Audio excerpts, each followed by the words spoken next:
ವಿಚಾರಕ್ಕೆ ಸಂಬಂಧಪಟ್ಟಂಗೆ ಇಲ್ಲಿ ಧರ್ಮಾಧಾರಿತ ಮೀಸಲಾತಿ ಕೊಡಂಗಿಲ್ಲ ಅಂತ ಅಂಬೇಡ್ಕರ್ ಹೇಳಿದ್ದಾರೆ. ಬಟ್ ಇವರು ಗುತ್ತಿಗೆಯನ್ನು ಮೀಸಲಾತಿ ಕೊಟ್ಟಿದ್ದಾರೆ ಅಂತ ಅವರ ಮೈನಾರಿಟೀಸ್ ಅಂತ ಹೇಳಿರೋದು ಧರ್ಮಕ್ಕಲ್ಲ, ಧರ್ಮದ ಮೇಲಲ್ಲ. ಕೊಟ್ಟಿರೋದು ಧರ್ಮದ ಮೇಲಲ್ಲ, ಅಲ್ಪಸಂಖ್ಯಾತರು. ನೋಡಪ್ಪ, 2A ಕೊಟ್ಟಿಲ್ವಾ, SC ST ಕೊಟ್ಟಿಲ್ವಾ, ಕ್ಯಾಟಗರಿ 1 ಕೊಟ್ಟಿಲ್ವಾ? ಮತ್ತೆ ಬರೀ ಮುಸ್ಲಿಮರನ್ನ ಯಾಕೆ ಹೇಳ್ತೀರಿ ನೀವು? ಅವ್ರು ಹೇಳ್ತಾರಪ್ಪ. ಅವ್ರಿಗೆ ಮೈನಾರಿಟಿ ವಿರೋಧ ಮಾಡೋದೇ ಒಂದು ರಾಜಕೀಯ ನಿರ್ಣಯ ಅವ್ರದ್ದು. ಅವ್ರು ಹೇಳೋದನ್ನ ನೀವು ಹೇಳೋಕ್ಕಾಗಬಲ್ದು. ನೀವು ಹೇಳಿ.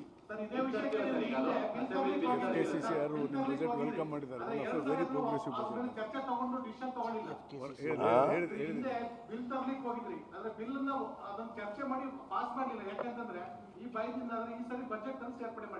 ಯಾರು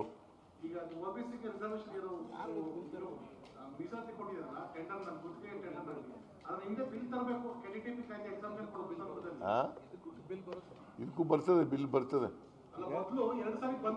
ಇಲ್ಲ ಬಿಲ್ ಬರ್ತದೆ. ಯಾಕೆ ಅಂತಂದ್ರೆ ನಮಗೆ ಕೌನ್ಸಿಲ್ನಲ್ಲಿ ಮೆಜಾರಿಟಿ ಇರಲಿಲ್ಲ ಅಂತೇಳಿ ತರಲಿಲ್ಲ.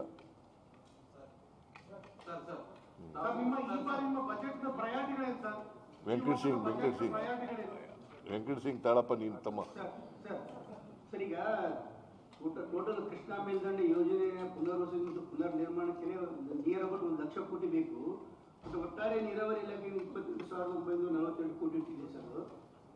ಅದನ್ನ ಸರ್ ಹೆಂಗ ಈಗ ಇವರೆಲ್ಲ ನೋಡಿ, ಕೇಂದ್ರ ನೋಟಿಫಿಕೇಶನ್ ಆಗಿಲ್ಲ. ಅಪ್ಪರ್ ಕೃಷ್ಣ ನೋಟಿಫಿಕೇಶನ್ ಯಾರು ಮಾಡಬೇಕಾಗಿರೋದು? Government of India. ಯಾರ ಕೈನಲ್ಲಿರೋದು? Government of India. ಅಪ್ಪರ್ ಭದ್ರಾಕ್ಕೆ 5,300 ಕೋಟಿ ಕೊಡ್ತೀವಿ ಅಂತ ಬಜೆಟ್ನಲ್ಲಿ ಹೇಳಿದ್ರು. ಕೊಟ್ರ? ಅದನ್ನು ಮಾತಾಡಲ್ಲ ಇವರು ಯಾರೂ. ಆಮೇಲೆ 15ನೇ ಹಣಕಾಸಿನ ಆಯೋಗದಲ್ಲಿ 11,495 ಕೋಟಿ ಕೊಡಬೇಕು ಅಂತೇಳಿ ಸ್ಪೆಷಲ್ ರೆಕಮೆಂಡೇಶನ್ ಮಾಡಿದರು. ಸ್ಪೆಷಲ್ ಗ್ರಾಂಟ್ಸ್ ಕೊಡಬೇಕು ಅಂತ ರೆಕಮೆಂಡ್ ಮಾಡಿದರು. ಕೊಟ್ರ? ಅದ್ರ ಬಗ್ಗೆ ಮಾತಾಡಿದಾರ ಇವರು ಯಾರು? ಒಬ್ಬ MP, ಒಬ್ಬ ಅಶೋಕ ಮಾತಾಡಿದಾರ ಯಾವತ್ತಾರುವೆ? ರಾಜ್ಯದ ಬಗ್ಗೆ ಕಳಕಳಿ ಇದ್ದಿದ್ರೆ ಮಾತಾಡಬೇಕಾಗಿತ್ತು. ಅಪ್ಪರ್ ಭದ್ರಾಕ್ಕೆ 5,300 ಕೋಟಿ ಕೊಡ್ತೀವಿ ಅಂತೇಳಿ 23-24 ಬಜೆಟ್ನಲ್ಲಿ ಹೇಳಿದ್ರು. ಬರೀ ಬಾಯಿ ಮಾತಂದಲ್ಲ, ಬಜೆಟ್ನಲ್ಲಿ ಹೇಳಿದ್ರು. ಇವತ್ತಿನವರೆಗೂ 1 ರೂಪಾಯಿ ಕೊಟ್ಟಿಲ್ಲ. 2 ವರ್ಷ ಆಯ್ತಾ ಬಂತು. ಪಾರ್ಲಿಮೆಂಟ್ ಸೆಷನ್ ನಡೆದಾಗ ನಿಮ್ಮ ಪಕ್ಷದವರಲ್ಲಿ ಏನೋ ಈ ಬಗ್ಗೆ ಕ್ಯಾಂಪೇನ್ ಪ್ರತಿಭಟನೆ ಮಾಡ್ತಾರೆ ಸರ್. ಇದನ್ನ ಈಗ ಈ ಪಾರ್ಲಿಮೆಂಟ್ ಸೆಷನ್ ನಡೆದಿದೆಯಲ್ಲ, ಈ ಇಶ್ಯೂಸ್ ಹಿಡಿದು ಮತ್ತು ಅಪ್ಪರ್ ಕೃಷ್ಣ ರಾಷ್ಟ್ರೀಯ ನಾವು ನೋಡಪ್ಪ, ದಿಲ್ಲಿನಲ್ಲೇ ಹೋಗಿ ಇವನ್ನೆಲ್ಲ ಹೇಳಿದೆ, ಪ್ರತಿಭಟನೆ ಮಾಡೋದು. ಪಾರ್ಲಿಮೆಂಟ್ನಲ್ಲಿ ಅನೇಕ ಸಾರಿ ಪ್ರತಿಭಟನೆ ಮಾಡಿದ್ದಾರೆ ನಮ್ಮ ರಾಜ್ಯಸಭೆಯಲ್ಲಿ ಮತ್ತು ಇದರಲ್ಲಿ ನಮ್ಮ MP ಗಳು. ಅವರು ಕಿವಿಗೆ ಹಾಕೊಳ್ಳೋದೇ ಇಲ್ಲ. ನಾನು ಒಂದು ಮೀಟಿಂಗ್ ಕರೆದಿದ್ದೆ, ನಿರ್ಮಲಾ ಸೀತಾರಾಮನ್ ಬಂದಿದ್ರು. ಕೊಡ್ತೀವಿ ಅಂದರೆ ಇವತ್ತಿನವರು ಕೊಡ್ಲಿಲ್ಲ, 1 ರೂಪಾಯಿನೂ ಕೊಡ್ಲಿಲ್ಲ. 1 ವರ್ಷ ಆಯ್ತು ಬಂತು. ನೀರಾವರಿ ಯೋಜನೆಗಳಿಗೆ ಕೇಳಪ್ಪ, ಇಲ್ಲಿ ನೀರಾವರಿ ಯೋಜನೆಗಳಿಗೆ ಎಷ್ಟು ಕಳೆದ ವರ್ಷಕ್ಕಿಂತ ಜಾಸ್ತಿ 2,000 ಕೋಟಿ ಜಾಸ್ತಿ ಮಾಡಿದ್ದೀವಿ. ಆಮೇಲೆ ಮೈನರ್ ಇರಿಗೇಷನ್ಗೆ 1,000 ಕೋಟಿ ಜಾಸ್ತಿ ಮಾಡಿದ್ದೀವಿ. ಇವೆರಡೂ ಸೇರಿ ಸುಮಾರು 23,000 ಕೋಟಿ ಆಗುತ್ತೆ. ಹೋದ ಸಾರಿ 16,000 ಕೋಟಿ ಇತ್ತು, ಈ ವರ್ಷ ಜಾಸ್ತಿ ಆಗಿದೆ. ಆಮೇಲೆ ಬೆಂಗಳೂರು ನಗರಕ್ಕೆ 3,000 ಕೋಟಿ ಕೊಟ್ಟಿದ್ದು, ಈ ಸಾರಿ 7,000 ಕೋಟಿ ಮಾಡ್ತಾ ಇದ್ದೀವಿ. ಬೆಂಗಳೂರು ನಗರದ ಅಭಿವೃದ್ಧಿಗೆ 54,000 ಕೋಟಿ ರೂಪಾಯಿಗಳು ವಿವಿಧ ಇದಕ್ಕೆ ಮಾಡ್ತಾ ಇದ್ದೀವಿ. ಸುಮಾರು ರಿಂಗ್ ರೋಡ್ಗೆ, ಪೆರಿಫೆರಲ್ ರಿಂಗ್ ರೋಡ್ಗೆ 27,000 ಕೋಟಿ ರೂಪಾಯಿ ಮಾಡ್ತಾ ಇದ್ದೀವಿ. ಆಮೇಲೆ ಟನಲ್ ಮಾಡಲಿಕ್ಕೆ ಸುಮಾರು 40,000 ಕೋಟಿ ರೂಪಾಯಿ ಖರ್ಚು ಮಾಡ್ತೀವಿ. ಇವೆಲ್ಲ ಬಜೆಟ್ನಲ್ಲಿ ಹೇಳಿದ್ದೀವಿ, ನೀವೆಲ್ಲ ನೋಡಬೇಕು ಬಜೆಟ್ನ. ಪ್ರಮುಖವಾದ ರಾಜ್ಯ ರಸ್ತೆಗಳು ಸರ್ ಇವು.